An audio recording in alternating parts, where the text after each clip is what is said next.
অমিত শাহ আসার আগে পদ্ম শিবিরে একের পর এক বিড়ম্বনা। অমিত শাহ আসার আগে কালীঘাট মন্দির চত্বরে অমিত শাহর যে পোস্টার ছিল রাতারাতি সেই সব পোস্টার সরিয়ে মমতা বন্দ্যোপাধ্যায়ের ছবি। উল্টে কালীঘাট মন্দির থেকে আজ যখন অমিত শাহ বেরিয়ে আসছেন তখন তাকে শুনতে হলো জয় বাংলা স্লোগান। উৎসবের বঙ্গে অমিত শাহ, কিন্তু তার আসার আগেই হোর্ডিং বিতর্ক।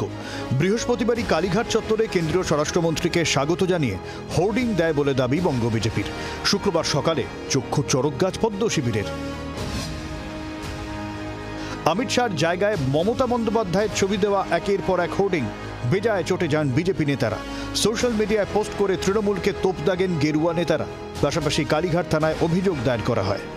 বিজেপির অভিযোগ, গতকাল সন্ধে পর্যন্ত এই প্রত্যেকটি পিলার যা কালীঘাট স্কাইওয়াকের নিচে রয়েছে সেখানে ছিল অমিত শাহের ছবি।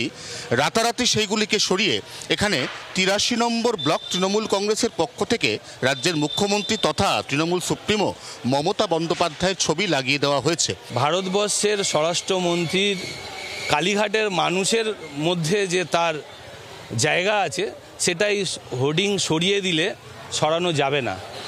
আর এই নোংরা যারা কাজ করেছে তাদের আমরা চিহ্নিতকরণ করব। বিজেপির তো কোনো সংগঠনই নেই। বিজেপির লোক আছে নাকি কালীঘাট ওই সব অঞ্চলে? বিজেপির কোনো লোক আছে নাকি? কে করেছে? হতে পারে এজেন্সিকে দিয়েছে, তারা টাকা মেরে দিয়েছে। আমরা কি করে বলবো? আমরা এইসবে বিশ্বাস করি না। এরপরে তড়িঘড়ি কয়েকটা জায়গায় ফের অমিত শাহর কাট আউট বসিয়ে দেয় বিজেপি, যদিও তা সংখ্যায় অপ্রতুল। এরপরেই কালীঘাট মন্দিরে আসেন কেন্দ্রীয় স্বরাষ্ট্রমন্ত্রী। গর্ভগৃহে পুজোও দেন তিনি। মন্দির থেকে বেরোনোর সময় তাকে লক্ষ্য করে জয় বাংলা স্লোগান দেন কয়েকজন। অয়ন ঘোষাল, জি ২৪ ঘন্টা। বাংলার আওয়াজ, বাঙালির আবেগ, জি ২৪ ঘন্টা।